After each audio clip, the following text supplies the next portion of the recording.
Hey everybody, I wanted to give you something of a bonus module here. It's an extension really of module 3, which is the expansion of your brand. How to start to attract more friends, more fans, more followers to you. So what I've done is just created a list from all these 77 people that we talked to. I looked for the common themes in the do's and don'ts. And I just want to quickly go through the do's and don'ts, create something of a checklist for you, maybe a roadmap, maybe a little bit of a warning when it comes to expanding your brand. Okay, we've already talked about the value of social media in network marketing. We've talked about the importance of creating your brand, what you stand for, what you stand against, what are those brand attributes. And then we've been talking about how do you expand your brand? In other words, how do you get more eyeballs? How do you build your community to be bigger and you become more influential with that community? So here's some of the do's and don'ts. Here's a list of the do's, the things that you should do and pay attention to. Number one, and these again are in no particular order, one is show you, your personal self, your authentic self, your real self, your transparent self, but your best self. You don't want to show a terrible photo of you in your profile picture. You want to make sure, if you go through some photos, put the best one up that you've got. If you do a video, you don't like it, do it again until you get it to the stage that it's your best self. You can have a down day, but don't be a whiner, don't be a complainer. Your best views, your most interesting self in the public arena. If you're having relationship trouble, that's not a good place to be that's not a good thing to be putting onto your profile. And again, we've been talking a lot about Facebook, but again, this works with any platform. If Facebook gets usurped by something else, then go there. Whatever it happens to be, it doesn't matter. But regardless of the platform, I'm really upset with my wife right now. Do you think that's going to be a good thing? Keep it personal, but your best self. You don't need to air your dirty laundry. You don't need to have an online social media fight unless it's tactical. I've had respectful disagreements with prominent social media people like Gary Vaynerchuk, people like Dave Ramsey, but that was on purpose because it was in alignment with my brand. My audience needed to see me defending that, but you'll notice if you ever saw me having those conversations with those people, you'll notice that I was very respectful to them as people. We disagreed on the concept, but I didn't go on the other side and make it ugly. So be careful. So the first principle here is personal, but the best personal, your best self, your most optimistic self, right? The problem-solving part of you, the prettiest part of you, that's going to make you attractive to your audience. So that's number one. Number two, anytime you could put in your pets or your interests or your kids or your hobbies or travel or books you're reading, that personalizes you. And it also helps to define for people what you're all about. So anytime pets, your personal life, within reason. Sometimes if you don't want to show your kids on social media, some people don't. That's okay. Just decide where you want to go. If you want to show the vacation, show the vacation. You want to show the travel, show the travel. You want to show your hobbies, show some of your hobbies, especially your hobbies, because that's going to be in alignment with your passion. Books you're reading, et cetera, et cetera. Third, search for people with similar interests than you. Search on all platforms. Who has similar interests like you do? And connect with those people. We like to do business with people that we are alike. If you're like me and I'm like you, all of a sudden we can, and we define that through a couple different ways. If we both like the same things or if we both hate the same things. Sometimes if we both don't like something, that builds a stronger bond than if we both like something. So whatever that happens to be, similar interest, reach out to those people. Point number 4, pictures and video. Pictures and video. People are visual in today's marketplace. Make sure that you're responding with pictures, infographics, video, as much as you possibly can. Understand the first time you do it, it's not going to be the best time, but you're going to get better. You're going to figure out your own style, and you're going to see what people respond to. and what starts to attract people to your community. If you're tagging people, ask for permission to tag. Unless you're throwing up a celebrity quote and you're quoting them and showing a picture, you're not going to get, they're not going to respond to that, but you're actually showing the quote. So you're being responsible. Make sure it's an accurate quote. When it comes to hashtags, really, really important. Hashtags are important to your business, something that I don't do enough of, but especially around your passion, your brand, whatever your brand is, whatever you've decided that it's going to be, come up with the hashtags that go in alignment with that brand and hashtag your post, hashtag your photos, hashtag your videos, hashtag as many things as you can hashtag. So people with like interests, when they look that up on the internet, they're going to find you. They're going to find you because you're hashtagging those particular things. Okay? Get consistent with those particular hashtags around your brand. I don't know which number it is, forget which number, but pay attention to your likers. Whoever's liking your stuff, pay attention to those people. Like them back, friend them up, send them a thank you, comment if they comment on something, make sure that you reply to those comments. At some point, you're going to get so big, like I'm so big, I can't reply to all the comments and I can't like back all the likers. But until you get to that point, reply to every comment inside the comment, because their whole world will see the reply. Everything inside their world it'll go to the top of their feeds. When they like something, thank them for the like, connect with them. Be an appreciative brand. Because if people are reaching out and they're liking your stuff and they're interacting with your stuff, that's an honor. Just be appreciative of the honor that you are receiving because of their attention. Next is to create curiosity. We're going to talk about this in the next module when we're talking about how do you start converting your community, your friends and your fans and your followers. How do you convert those into prospects? But I'll leave it at this for this kind of do's and don'ts. Think about posting curious posts. In other words, tell people you found a solution to a problem, but don't give them the solution. Tell them you're excited to be able to work for yourself, but don't tell them what you do. Tell them that you're grateful that you're able to take your kids to lunch in the middle of a school day or go visit them at lunch in the middle of the school day, but don't tell them how you pulled that off. Join, like, and follow people, groups, and pages that are in alignment with your brand. Get connected in those communities. Find out what's important to them. Find out who the most important people are. Get connected. Network on purpose. Get out there on purpose and connect. And part of the on purpose thing is be friendly on purpose. I'm an introverted person, okay? So sometimes, and a lot of people don't believe me when I say that, is I lose energy in a crowd of people. I lose energy when I'm like out there connecting. So I have to work, and network marketing taught me to work, to be friendly on purpose. So if you're just friendly with your community online, just as a tactic in order to be able to recruit them into your business, you don't really care about them, they're going to find that out. They're going to find that out. If you're not really a friendly person, if you're not really a person who cares about other people, if you're not authentic, if you're not sincere, they're going to find it out.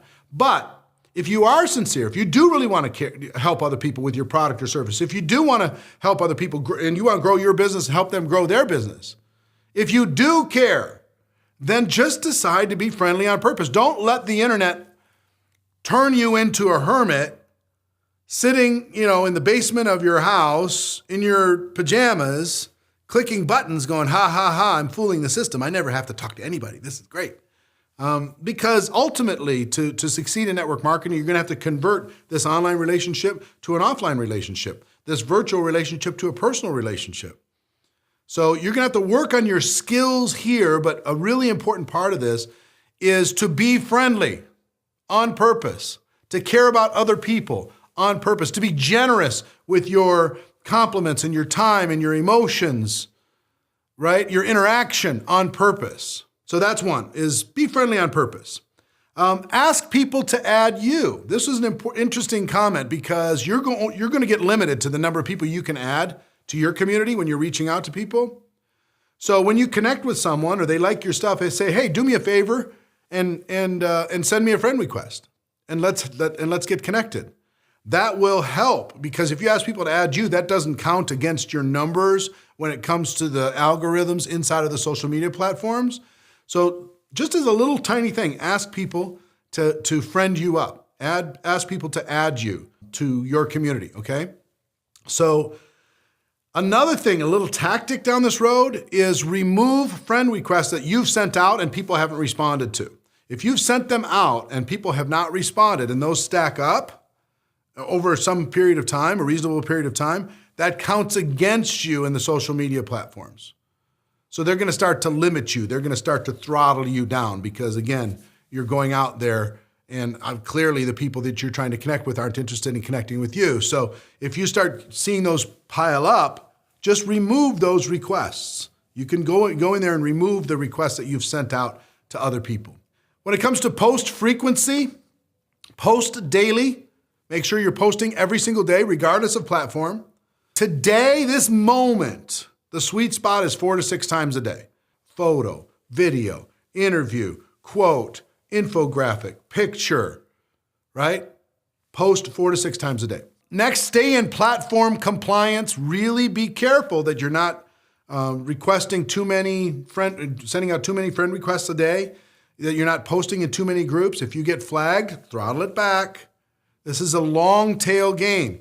You know, we're going to talk about, we're here to win the race, but we're not here to win it in one day.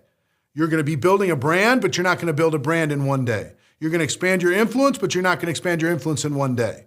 You're going to continue to do the things that have been successful for you in your offline world in network marketing. And at the same time, you're going to start to be building your online influence, and you're going to blend the two together. So here's what's required. One of the biggest do's out there is be patient. Be patient. Adjust, adapt, be patient. Stay consistent, be patient. Be persistent, be patient. I want you to, as you're going through this, not consider where you're going to be in a month. And many of you are going to have big results in a month, okay? But think about where you're going to be in a year. Okay, I started my social media efforts seriously about 7 years ago. Now today, about 5 million people a week consume all of the Network Marketing Pro content created by me each week. Over 5 million people every week consume content on various platforms. Now, that wasn't the first week. It wasn't the first year. It took a while. I've got a huge following on Facebook today, but that didn't start there. You know, I've got a large following on YouTube today, but I didn't pay attention to even that any part of YouTube for a long time. That was just a hosting platform. You know, I've got a growing Instagram influence, but it didn't start there. It started very small, right? Same thing with Twitter, same thing with LinkedIn, same thing with all these other platforms. You know, what is big now started really small, and it took time. It took consistency, it took persistence, it took big heart, it took adapting to change, it took learning and growing. You know, I've got coaches. You spent a few dollars on this course. You know, what I'm sharing with you, you know how many dollars I've paid to be able to just give you some of these concepts? You're like, well, this is simple. Guess what? Simple's hard. Complicated's easy. I can give you every stat in the world. I can give you a list of statistics as long as your arm. I can give you, 58 pages worth of checklist items to do. But that's not going to duplicate. It's not. What I'm teaching you is the concepts that have worked for me and that have worked for all these other people condensed down in a way that'll duplicate, okay? So these are some of the do's. Some of the do's in our little bonus feature here. Now let's talk about some of the don'ts. And when it comes to the don'ts, it's so easy to create a list like this. I mean, with the 77 people we interviewed, boy, did they have a lot of advice on the don'ts. When it comes to my personal experience, boy, do I have a lot of advice on the don'ts. And guess where this comes from? All of our shared frustration of either doing it wrong ourselves or watching people. Oh my gosh. Watching people make network marketing look so bad on social media because they refuse to take a look at this list, because they've either got bad advice or bad instincts to be able to think that this is going to work. But let me give you some advice on the don'ts. No particular order. Here's one of them. Don't fill your list, your friends list on your personal page with a bunch of other distributors. Don't go targeting other distributors and other network marketing companies and say, hey, come follow me over here. Don't go targeting people in your cross line or even in your downline. Your list in your personal page should be filled with two groups of people. One is your real friends, people you know, people you've met, people face-to-face, people you interact with, people that you're passionate about. That's number one. Number two, your followers, your tribe, your people who are interested in you, people who are interested in your brand, these people that are going to become new friends, and many of them become prospects in your business. Now, even if you don't accept somebody as a friend, they can still follow you on your personal page, so that's great.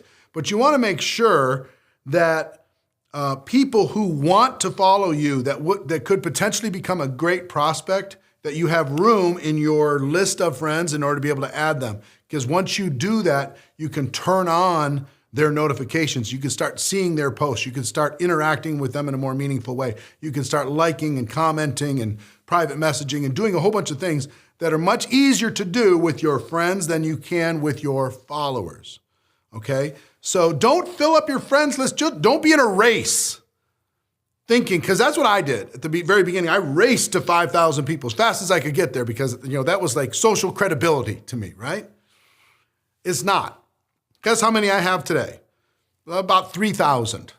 Okay, I have 80,000, 90,000, whatever, I don't know what the number is, followers that people follow my personal page, but I only have like 3,000. These are people I really interact with, people that I spend time with, okay? Now, I don't use that to turn those people into prospects for my business, but you're going to use it to turn some of those people that are following you into prospects for your product or for your opportunity. So make sure that you have space, okay? Now, here's the things that drive everybody crazy. Posts like this. Join me in the fastest growing billion-dollar incredible product that does everything. Join me. It's going to be amazing. People don't join that. People instantly turn it off. People are not at all impressed with a join me post. That includes, let me tell you about my great product. Let me tell you about this product that changes lives. Let me tell you about the product that does this and the product that does that. And it's got breaking all these records and it's done all this stuff. I'm telling you, there's a way to do that, and that's not the way. There's a way to let people know about your products. That is not the way. Next, the same thing as your company. Oh, my company's breaking every record. Our company's better than all the other companies out there in network marketing. So talking about your company, nobody cares. Nobody's interested. People are going to run the other way. People are going to go, oh, this isn't a brand. This is just a commercial. Join me. I'm just looking for 3 leaders. I only got spots for 5 people. I'm going to personally work with this group of people. Join me. And even worse than join me, your great product, your opportunity, I'm looking for 3 leaders. You won't just put that on your page. You'll go put it on other people's pages. Oh, the worst. You'll literally, without anybody's permission, just go put that nonsense, that spam, up on other people's pages. And then you know what you'll do? You'll go and find somebody else's group and you'll start sending private messages to everybody in that group. Join me. I got this great product. I got this great opportunity. I'm just looking for 3 leaders. Come join me, $1 billion opportunity, get in at the ground floor. Please, it's so bad. Spamming it, posting it, tagging people on it, putting it on people's timelines, putting it inside you replying to people's posts with that nonsense. It's so bad. And the people that continue, it creates regulatory issues because you're making all kinds of claims in those types of posts too. Our product cures this and our product cures that. People making millions. You could be next. Ugh. The regulatory agencies of the world, guess what they look at? They look at that and they go, please. And they blame your company for it. Your company gets additional regulatory scrutiny because if you go out there and do that, it's going to create a problem for them. So first of all, let's just study results. It doesn't work. I did a show on Network Marketing Pro years ago called, Advice for Social Media Idiots. And that was what it was all about. This lazy, I'm going to make it up in numbers. And some people are in like developing countries or whatever. So they just think if they just spam everybody in the world, they find everybody in the world and they just keep sending their links, eventually they'll get somebody. But the amount of damage that they do to themselves and to the profession, to their companies, in the pursuit of getting that one person that responds to that, think about the quality of the person that responds to that. Do you think those people have a big business? No, they do not have a big business as a result of this tactic. So here's another don't. Online fighting. Get in a big feud with somebody and go nuts. Now again, occasionally I've gotten into a feud, right? Sometimes I've regretted doing it. Other times I had to be very careful. I use it as an educational opportunity to as a brand building experience, but sometimes people just get in a fight and they say, yo, you're a jerk. No, you're a jerk. And it turns into this big, huge social media war. It's not worth it for you. Even if you get eyeballs, it doesn't build your business. It doesn't define you. Unless somebody just absolutely insults the people in your brand. If they do that, then I think in a classy way, you need to defend your tribe. You need to defend the people that you're working with, your community, your belief system. Go ahead and defend it. That's fine. But do it with respect. There's a way to do it with respect. So make sure that you do that. Here's another one. Obscenity. I just don't get it. I just don't get it. The arrogance of some people to use obscenity to make a point on social media, not worth it. Just not worth it. You take a huge part of your audience, even people who are interested in your brand, and you send them away. It doesn't get you a result. It costs you and it doesn't buy you anything. Oh, you're cool. You don't care what people think. You're not politically correct. Fine, whatever. It still costs you more than it buys you. I promise. It just does. So obscenity, I'll tip over occasionally and tell people I give a damn, but that's about as far as I go. I'm not going to use some of the big boy, obscenity words. And we've had people even on our stage at Network Marketing Pro or GoPro Recruiting Mastery that used obscenity. We said, in order for you to come back, we have to have a non-profanity clause, which they've accepted. So it's kind of a boundary for us inside of our community. And in my opinion, it's that person is looked at as less classy, less professional, less disciplined, less mature than they need to be. Okay, so just understand what this does to your brand. Complaining is another thing. If you're just always going to complain all the time, people are going to get tired of listening to you complain. If you talk about a situation and you talk about a solution, people are interested. If you talk about, I hate it that people get bullied, but, here's a suggestion of what we can do about it. Oh, people are all in. But if it's just complaining, I hate my job, I hate this, the commute sucks, whatever, it'd be better if you just said, I look back to a few years ago when I had to commute and it was the worst part of my day. And I'm so happy today that I don't have to sit in rush hour to serve somebody else's dreams. That's much better post than more curiosity-driven post than just complaining. Here's another thing I see inside of network marketing, and a lot of our people that we interviewed also witnessed, and is a big problem. It's a big don't. It will hurt your business, is bashing other companies. You might be proud of your company. You might think it's better than some other network marketing company, but bashing other people's network marketing companies, other people's direct selling companies is just bad form. It's not going to get you a long-term result, and it ultimately tarnishes the whole profession. You can't tarnish that other company without tarnishing your own, okay? If somebody goes out and just recently there was a a television show where a television personality bashed the network marketing profession. And I just saw today a service-driven company posted that, well, he didn't bash us. He was bashing those product companies. So we're so much better. Come join us. It's so bad in so many different ways. You think that that's a competitive advantage, and it's not. It's hurting the entire profession.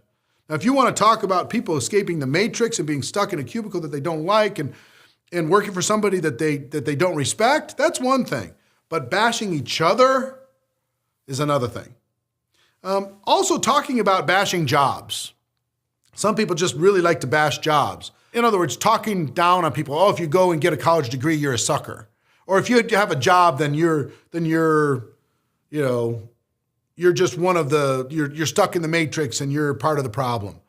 Now listen, not everybody needs to be an entrepreneur. Not everybody's going to be an entrepreneur. And I've adapted my language around this too, to something like this. If you have an entrepreneurial bone in your body, number one, I hope that you flex that muscle. I hope you try it out. I hope you explore entrepreneurship because it's awesome.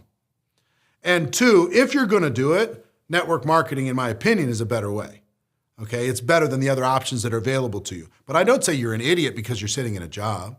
There's going to be a lot of people that are in jobs, and that's their model of the world. They're not built entrepreneurially. There's employee-minded people, there's entrepreneurially-minded people. Not everybody thinks like an entrepreneur, and that's okay. And if you bash people who have jobs, you're going to alienate a huge part of your audience. You can encourage people to flex their entrepreneurial dreams, encourage people to learn how to think more like an entrepreneur, but don't bash the jobs. Another thing is politics and religion.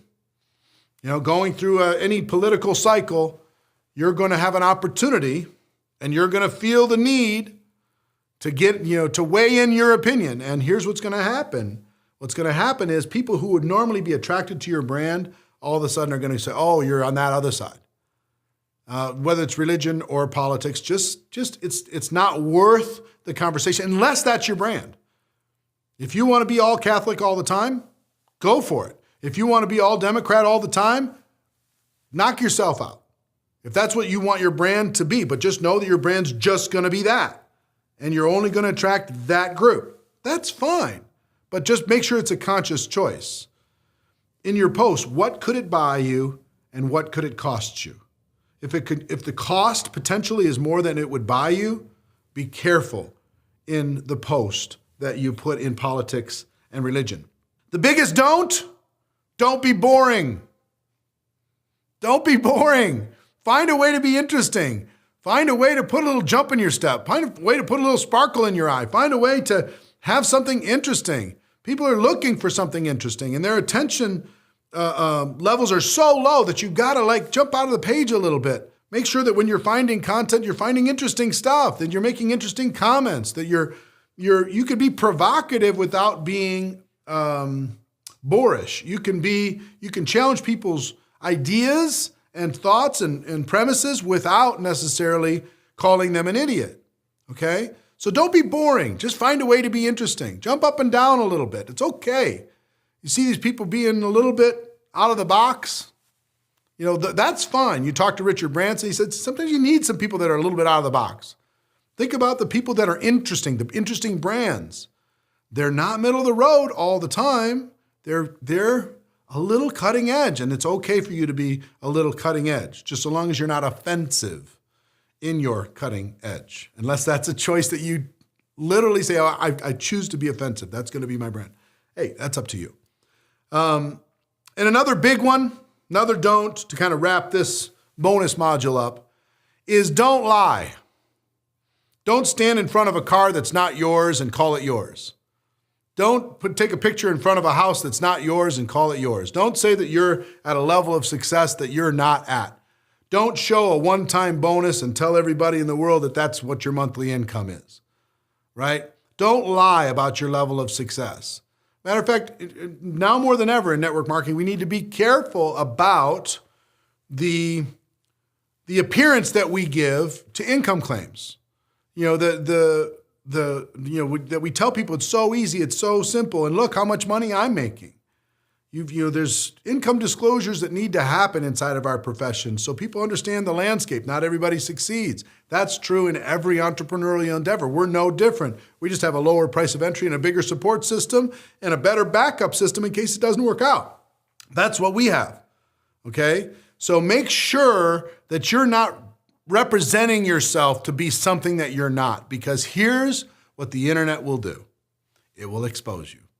If you're lying, it'll expose you. If you are exaggerating, it'll expose you. I promise. It's going to come back and it's going to bite you in the butt. I've seen it happen to person after person after person tried to build up their brand, and they were not congruent with what it is that they were doing. They were overstating things. They were lying about things. And those lies came home. And once a person is branded as a liar, it's over. Nobody's going to follow them. And the internet has a long memory. All you got to do is Google that person that was exposed as a liar, and all you see is lie, lie, lie, lie, lie, lie, lie, lie, lie. So don't exaggerate when it's not necessary. So let me just recap. Fill your friends list with actual friends and prospects. Stay away from join me. Here's your great company. Here's your great product. I'm just looking for a few leaders. Spam posting, all these things all over the place. Online fighting, obscenity, complaining, bashing other companies, politics, religion, dirty laundry. Don't be boring. Don't bash people's choice to be able to go out there and make a living, or the fact that they are still in that situation, even if they're frustrated being there. And don't lie about your levels of success. If you kind of follow, that's a summary of my experience and also the 77 people we've interviewed around the world. That's their advice to you on the don'ts. So those are the do's and those are the don'ts. Ladies and gentlemen, my wish for all of you, as always, is that you decide to become a network marketing professional. You decide to go pro, because it is a stone cold fact that we have a better way. Now, offline and online. Let's go tell the world. Everybody have an amazing day. Have a spectacular week. Have an incredible month. Have the best year of your life. And I'll see you next time. Take care. Bye-bye.